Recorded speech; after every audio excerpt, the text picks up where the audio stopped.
மக்கள் அனைவருக்கும் வணக்கம்.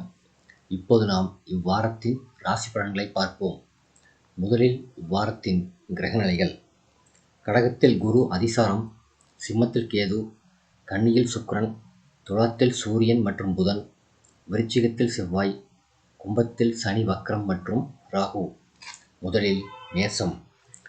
பஞ்சமாதிபதி சூரியன் சப்தமஸ்தானத்திலிருந்து ராசியை பார்ப்பது சிறப்பு. ராசிநாதன் செவ்வாய் 27ஆம் தேதி தனது சொந்த ராசியில் ஆட்சி பெறுகின்றார். லாபஸ்தானத்தில் ராகு பலமாக அமர்ந்திருக்கிறார். 11ஆம் இடத்து ராகு கணிசமான லாபங்களை தருவார். சூரியனும் புதனும் இணைந்து ராசிக்கு 7இல் சஞ்சரிக்கிறார்கள். இது நல்ல அமைப்பு. படித்து முடித்து வேலையில்லாமல் இருப்பவர்களுக்கு வேலை கிடைக்கும். தனாதிபதி சுக்கிரன் நீசமடைந்திருக்கின்றார். பண விஷயத்தில் தடுமாற்றங்கள் வேண்டாம். எதையும் ஒரு தரத்திற்கு 2 தரம் யோசித்து செய்யுங்கள். பெண்களால் வீண் பழி வந்து சேர வாய்ப்புண்டு. குடும்பச் சுமை அதிகரிக்கும். திருமணம் போன்ற சுபகாரிய முயற்சிகளில் தடைகள் உண்டு. அரசியலில் உள்ளவர்களுக்கு வீண் பழிகள் வரும். பரிகாரம்: லட்சுமி நாராயண வழிபாடு நன்மை தரும். அடுத்தது ரிஷபம். ராசிநாதன் சுக்கிரன் 5இல் இருப்பது நல்ல அமைப்பு. பொருளாதார முன்னேற்றம் உண்டு. கலைஞர்களுக்கு நல்ல எதிர்காலம் உண்டு. ராசிநாதன் நீசமடைந்தாலும் புதன் பரிவர்த்தனை அமைப்பினால் பலம் பெறுகிறார். 6இல் உள்ள சூரியனும் புதனும் இணைந்து நல்ல யோகத்தை செய்வார்கள். புதன் ராசிக்கு 6இல் இருந்தாலும் கூட உத்தியோகத்தில் சிறந்த மாற்றத்தை தருவார். மறைந்த புதன் என்பதால் சில மறைமுகமான நன்மைகளும் புத்திசாலித்தனமான முடிவுகளும் ஏற்படும். 7இல் செவ்வாய் இருப்பதால் வெற்றி வாய்ப்புகள் அதிகரிக்கும். குடும்பத்தில் கணவன் மனைவி பிணக்குகள் வராமல் பார்த்துக் கொள்ள வேண்டும். வருமானத்தை நல்ல முறையில் செலவு செய்யாவிட்டால் இந்த வாரத்தில் கடன் வாங்கும் கட்டாயம் ஏற்படும். சனி வக்ரம் பெற்றிருப்பதால் சில காரியங்களில் திடீர் தடைகள் ஏற்பட்டு மன உளைச்சலுக்கு ஆளாவீர்கள். கடைசி நேரத்தில் ஒவ்வொன்றிலும் எதிர்பாராத மாற்றங்கள் நிகழும் என்பதால் கவனம் தேவை. வாகனங்களை நன்கு பராமரிக்க வேண்டும். அவ்வப்பொழுது பழுது ஏற்பட்டு சிரமமும் மன உளைச்சலும் ஏற்படும். சந்திராஷ்டமம் 26/10/2025 காலை 10:32 மணி முதல் 28/10/2025 இரவு 10 மணி வரை சந்திராஷ்டமம் உண்டு. சந்திராஷ்டம தினத்தில் பேச்சில் கவனமாக இருக்க வேண்டும். வாத பிரதிவாதங்களில் ஈடுபட வேண்டாம். பரிகாரம்: மகாலட்சுமியை வணங்கி நல்ல மாற்றங்களை பெறலாம். அடுத்தது மிதுனம். 5ஆம் இடத்திலிருந்த செவ்வாய் 27ஆம் தேதி 6ஆம் இடத்திற்கு இடப்பெயர்ச்சி ஆகின்றார். தனஸ்தானத்தில் குரு அமர்ந்திருப்பதால், அதுவும் உச்சத்தில் அமர்ந்திருப்பதால் பொருளாதாரத்தில் நல்ல ஏற்றம் இருக்கும். உத்தியோகத்தில் எதிர்பார்த்த மாற்றங்கள் உண்டு. வாடகை கட்டிடத்தில் நடந்த தொழில் சொந்த கட்டிடத்திற்கு மாறும் வாய்ப்புண்டு. 3இல் உள்ள கேது வெற்றியை தரும். சுயமுயற்சிகள் வெற்றி கிடைக்கும். தாய் வழி உறவுகள் கை கொடுக்கும். பூர்வீக சொத்து பிரச்சனைகள் முடிவுக்கு வரும். சனி வக்ரம் பெற்றிருப்பதால் சில நேரங்களில் எதிர்பாராத தடைகள் ஏற்பட்டு மனம் கவலைப்படும். அன்றாட பணிகளில் கவனமாக இருக்க வேண்டும். சிறு பிழைகளால் பெரும் பாதிப்பு ஏற்படும். இடைத்தரகர்களை நம்பி ஏமாற வேண்டாம். பொறுமையும் நிதானமும் அவசியம். சனி வக்ரம் பெற்றிருப்பதால் தொழில் முயற்சிகளில் தடைகள் ஏற்பட்டு மன உளைச்சலும் வியாபார போட்டிகளால் நஷ்டங்களும் ஏற்படலாம். கவனம் தேவை. சந்திராஷ்டமம் 28/10/2025 இரவு 10:01 மணி முதல் 31/10/2025 காலை 6:35 மணி வரை சந்திராஷ்டமம் உண்டு. சந்திராஷ்டம தினத்தில் பேச்சில் கவனமாக இருக்க வேண்டும். வாத பிரதிவாதங்களில் ஈடுபட வேண்டாம்.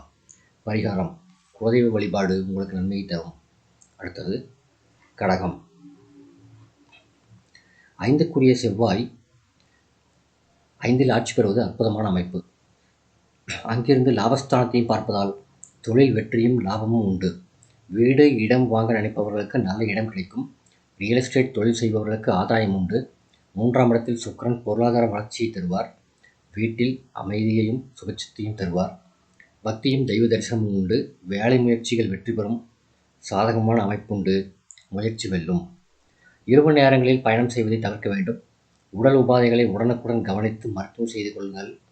வணிகத்தில் மிகவும் எச்சரிக்கை தேவை. 3ஆம் மனிதர்கள் யோசனையால் வேண்டத்தகாத வேலைகளை செய்து நஷ்டப்படும் வாய்ப்பு உண்டு. ஜென்மகுரு என்பதால் சிந்தனை கோளாறுகள் இல்லாமல் பார்த்து கொள்ள வேண்டும். சந்திராஷ்டமம் 31/10/2025 காலை 6:36 மணி முதல் 2/11/2025 காலை 11:15 மணி வரை சந்திராஷ்டமம் உண்டு.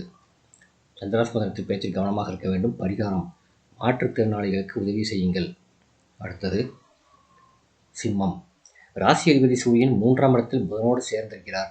சூரியன் ராசிக்கு 3ல் இருப்பது அற்புதமான அமைப்பு. அவர் நீச்ச நிலையில் இருக்கிறார் என்று நினைக்க வேண்டாம். சுக்கிரன் புதன் பரிவர்த்தனை இருக்கிறார்கள். எனவே வெற்றி வாய்ப்புகள் அதிகம். சுயமுயற்சி வலுவாக இருந்தால் வெற்றி நிச்சயம். புதன் சகாயஸ்தானத்தில் இருப்பதால் வெற்றி செய்திகள் உங்களை நாடி வரும். கேட்ட இடத்தில் பண உதவி கிடைக்கும். காளிமடை வாங்கும் யோகம் உண்டு. குடும்பத்தில் அமைதி நிலவும். சுபகாரியங்களில் நல்ல முடிவு ஏற்படும். திருமணமான பெண்களுக்கு கருத்தரிக்கும் கிரக சாதக அமைப்பு உண்டு. வீடு அல்லது நிலம் வாங்கும் யோகம் உண்டு. வக்ர சனி ராகுவுடன் சேர்ந்திருப்பதால் கணவன் அல்லது மனைவி உடல்நிலையில் கவனம் தேவை. பத்திரப்பதிவுகளில் கவனம் தேவை. மனதில் இனம் புரியாத கவலை இருக்கும். தேவையில்லாத செலவுகள் செய்யும்படியான சூழ்நிலை ஏற்படும். எதிர்பாராத குடும்ப பிரச்சனைகள் சிலருக்கு தசாபுக்திகள் அடிப்படையில் ஏற்படலாம். தொழிலில் மிகவும் எச்சரிக்கையாக இல்லாவிட்டால் நஷ்டம் ஏற்படும். வீடு மாற்றங்களும் வேலை மாற்றங்களும் உண்டு. பிறரை நம்பி காரியங்களை ஒப்படைக்க வேண்டாம். சரும நோய்களும் கண் நோய்களும் ஏற்படலாம். பரிகாரம்: பஞ்சமுக ஆஞ்சநேயரை வணங்குங்கள். அடுத்தது கன்னி. தன குடும்பாதிபதி சுக்கிரன் ராசியில் இருப்பதால் அவர் 7ஆம் இடத்தை பார்ப்பதும் அற்புதமான அமைப்பு. அவர் நீசம் என்று எடுத்துக்கொள்ள வேண்டியதில்லை. புதனோடு பரிவர்த்தனையில் இருப்பதால் ராசிநாதன் ஆட்சி பெறுவதாகவும் தன குடும்பாதிபதி ஆட்சி பெறுவதாகவும் அமைந்து யோக பலன்கள் ஏற்படும்.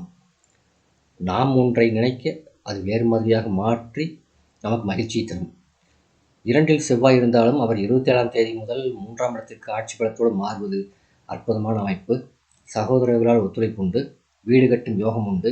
உத்தியோகத்துக்காக முயற்சி செய்பவர்களுக்கு நல்ல வேலை அமையும். 11ல் உள்ள குருவும் செவ்வாயும் பார்வையால் இணைந்து குருமங்கள யோகத்தை ஏற்படுத்துகின்றார்கள். எதிலும் பேராசைப்படாமல் இருந்தால் நினைத்து நிறைவேறும். காரணம், அஷ்டமாதிபதி செவ்வாய் 3ல் ஆட்சி பெற்றிருப்பதால் தகவல் தொடர்புகளில் கவனமும் சரியான வார்த்தையாடலும் தேவை. குடும்ப பிரச்சனைகள் அதிகரித்து கணவன் மனைவி ஒற்றுமை சீர்குலையும் சூழ்நிலை உண்டு. சிலருக்கு இடமாற்றம் போன்ற நெருக்கடிகள் ஏற்படலாம். பரிகாரம்: லட்சுமி நரசிம்மர் வழிபாடு நன்மையை தரும். அடுத்தது துலாம். ராசிக்குரிய சுக்கிரன் 12ல் இருந்தாலும் பரிவர்த்தனை பலம் பெறுகின்றார். புதனும் சூரியனும் இணைந்து புதாதித்ய யோகம் ஏற்படுத்துகின்றார்கள். குரு தொழில் ஸ்தானத்திலிருந்து ராசிக்கு 2ஆம் இடத்தை பார்ப்பதும் அங்கே செவ்வாய் ஆட்சி பெறுவதும் நல்ல அமைப்பு. நல்ல வருமானம் உண்டு. கண்டிப்பாக வீடு மனை விற்பனை லாபகரமாக நடக்கும். வருமானம் திருப்திகரமாக இருக்கும். பிள்ளைகளின் வேலை கல்வி நிலைகளில் முன்னேற்றம் உண்டு. அது குறித்து எடுத்த முடிவுகள் சாதகமான பலன் தரும். மங்கள காரியம் நடக்க வாய்ப்புண்டு. கணவன் மனைவி உறவுகள் அந்யோன்யமாக இருக்கும். வருமானம் அதிகரித்தாலும் அதற்கேற்ற செலவுகளும் உண்டு. ஆரோக்கியத்தில் கவனம் தேவை. சிலருக்கு மருத்துவமனையில் தங்கி சிகிச்சை பெற வேண்டியிருக்கும். பெண்களால் பிரச்சனை உண்டு. பிறருக்கு வாக்கு கொடுத்து அவஸ்தைப்பட வேண்டாம். உத்தியோகத்தில் உள்ளவர்களுக்கு உயரதிகாரிகள் தொல்லைகள் உண்டு. பரிகாரம்: வெள்ளிக்கிழமை தோறும் மகாலட்சுமியை வணங்குங்கள். அடுத்தது விருச்சிகம். இதுவரை ராசிக்கு 12ல் இருந்த செவ்வாய் 27ஆம் தேதி முதல் ராசியில் ஆட்சி பெறுகிறார். ராசிநாதன் ராசியில் ஆட்சி பெறுவது நல்ல அமைப்பு. எடுத்த காரியங்களை வெற்றி பெற வைக்கும் அமைப்பு. சரியான முடிவெடுக்க வைக்கும் அமைப்பு. 12ஆம் அதிபதி சுக்கிரன் நீசம் பெறுவது குறித்து கவலைப்பட வேண்டாம். விரயங்கள் குறையும். வெளிநாட்டிலிருந்து நல்ல தகவல்கள் கிடைக்கும். வாடகை கட்டிடத்திலிருந்து சொந்த கட்டடத்துக்கு போகும் யோகமும் உண்டு. அஷ்டமாதிபதி புதன் 12ல் இருப்பதால் மறைமுகமான யோக பலன் கிடைக்கும். இது விபரீத ராஜயோகம் என்பார்கள். தீமைகள் குறையும். 4ஆம் இடத்தில் ராகு இருப்பதால் உங்கள் சுகங்கள் குறையும். அகால உணவு கூடாது. 12ல் சூரியன் இருப்பதால் எதிர்பாராத செலவுகள் ஏற்படும். குறிப்பாக சமூக வலைத்தளங்களில் தேவையில்லாத கருத்துக்களை பதிவிட வேண்டாம்.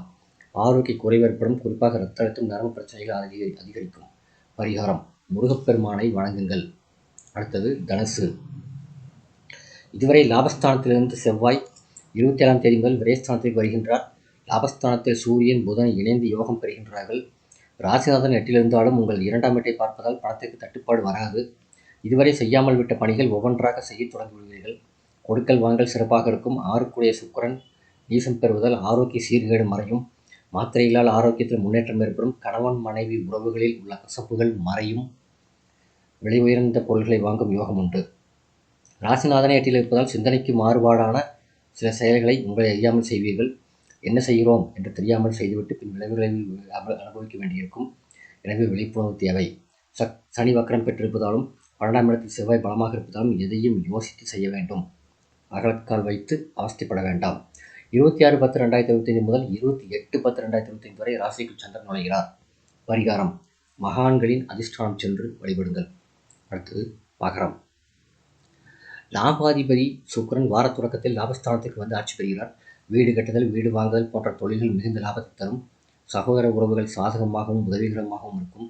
பாகிஸ்தானத்தில் பஞ்சமாதிபதி சுக்கிரன் பரிவர்த்தனை யோகத்தில் இருப்பதால் ஆடை வியாபாரம் சேர்க்கை உண்டு. கலைஞர்களுக்கு புதிய ஒப்பந்தங்களின் மூலம் ஆதாயம் கிடைக்கும். குரு நேர்பார்வையாக ராசியை பார்ப்பதால் மன தெளிவு ஏற்படும். உத்தியோகத்தில் உள்ளவர்களுக்கு கூடுதல் பொறுப்புகள் கிடைக்கும். கடன் பிரச்சனையில் சிக்காமல் இருக்க வேண்டும். உறவினர்களிடம் வாக்குவாதம் வேண்டாம். சுபகாரிய முயற்சிகளில் காலதாமதம் மற்றும் ஏமாற்றம் ஏற்படும் என்பதால் நிதானம் தேவை. சில வாய்ப்புகள் கை நழுவி போகலாம். கவனத்தை சிதறவிடாமல் இருந்தால் வெற்றி பெறலாம். 2 சனி ராகு இணைந்திருப்பதால் பேச்சில் கவனம் தேவை. 28/10/2025 முதல் 31/10/2025 வரை ராசிக்குள் சந்திரன் நுழைகிறார். பரிகாரம்: வயதானவர்களுக்கு உங்களால் இயன்ற உதவி செய்யுங்கள். அடுத்தது கும்பம். 9ஆம் இடத்திலிருந்து செவ்வாய் ஆட்சி பலம் பெற்று தசம கேந்திரமான தொழில் ஸ்தானத்தில் அமர்ந்து ராசியை பார்வையிடுவது சிறப்பு. தொழில் முயற்சி லாபகரமாக இருக்கும். சகோதர ஒற்றுமை நல்லபடியாக இருக்கும். தகவல் தொடர்புகள் வெற்றிகரமாக அமையும். குரு தன குடும்பஸ்தானத்தை பார்வையிடுவதால் பொருளாதாரத்தில் முன்னேற்றம் உண்டு. கடன்கள் கட்டுக்குள்ளடங்கும். குருவின் பார்வை பெற்ற செவ்வாய் பலம் பெறுவதால் நினைத்த காரியங்கள் முயற்சிகளால் வெற்றி பெறும். வெளிநாட்டிலிருந்து மகிழ்ச்சியான செய்தி கிடைக்கும். கலைத்துறையினருக்கு வருமானம் உயரும். முக்கிய ஸ்தலங்களுக்கு சென்று தெய்வ தரிசனம் செய்யும் வாய்ப்பும் உண்டு. எதிர்பாராத வீண் அபவாதங்கள், குறிப்பாக பெண்களால் சில வித்தியாசமான நெருக்கடிகள் ஏற்பட்டு மன அமைதி இழக்கலாம். கவனமும் பொறுப்புணர்வும் தேவை. தோல் சம்பந்தமான பிரச்சனைகள் ஏற்பட்டு சரியாகலாம். 31/10/2025 முதல் 2/11/2025 வரை ராசிக்கு சந்திரன் நுழைகிறார். பரிகாரம்: குலதெய்வத்தை வணங்குங்கள். அடுத்தது மீனம். 2ஆம் இடத்துக்குரிய செவ்வாய் குரு பார்வை பெற்று தனது சொந்த ராசியில் ஆட்சி பெறுகின்றார். தனது 8ஆம் பார்வையாக சுகஸ்தானத்தை பார்வையிடுகின்றார். சகோதர உறவுகளால் ஆதாயம் உண்டு. ராசிநாதன் பஞ்சமஸ்தானத்திலிருந்து தனது சொந்த ராசியை பார்ப்பதால் பல்வேறு விதமான துன்பங்களினால் இதுவரை அவதிப்பட்டு வந்த நேயர்களுக்கு சற்று சிரம பரிகாரம் கிடைக்கும். 6இல் உள்ள கேது உங்களது துயரங்களை போக்கி முன்னேறும் வாய்ப்புகளை தருவார். அலுவலகத்தில் மேலதிகாரிகளின் ஒத்துழைப்பும் உங்களுக்கு கீழ் வேலை செய்பவர்களின் ஒத்துழைப்பும் கிடைக்கும். தசாபுக்திகள் சாதகமாக இருந்தால் வெகுகாலமாக பதவி உயர்வுக்காக காத்திருப்பவர்களுக்கு பதவி உயர்வு கிடைக்க வாய்ப்புண்டு. தடைப்பட்ட இந்த சுபகாரியங்கள் நிறைவாக பூர்த்தியடையும். அஷ்டமத்தில் சூரியன் புதன் இணைந்து இருக்கின்றார்கள். அதோடு ராசிக்கு விரயத்தில் ராகு பகவான். இது சாதகமான அமைப்பல்ல. தேவையில்லாமல் அகல்கால் வைப்பவர்களுக்கும் பேராசியால் நம்பகத்தன்மை இல்லாத விஷயத்தில் முதலீடு செய்பவர்களுக்கும் பாதிக்கப்படுவார்கள். எதையும் அளவோடு எதிர்பார்க்க வேண்டும். ராசியை நோக்கி சனி வருவதாலும் விரயத்தில் ராகு இருப்பதாலும் அஷ்டம ராசி வலுப்பெற்றிருப்பதாலும் ஆரோக்கியத்தில் மிகுந்த கவனம் தேவை. பரிகாரம்: வியாழக்கிழமை தோறும் தட்சிணாமூர்த்தியையும் அனுமனையும் வழிபடுங்கள். இந்த வீடியோ உங்களுக்கு பிடிச்சிருந்தால் லைக் பண்ணுங்கள், ஷேர் பண்ணுங்கள், சப்ஸ்கிரைப் பண்ணுங்கள். நன்றி.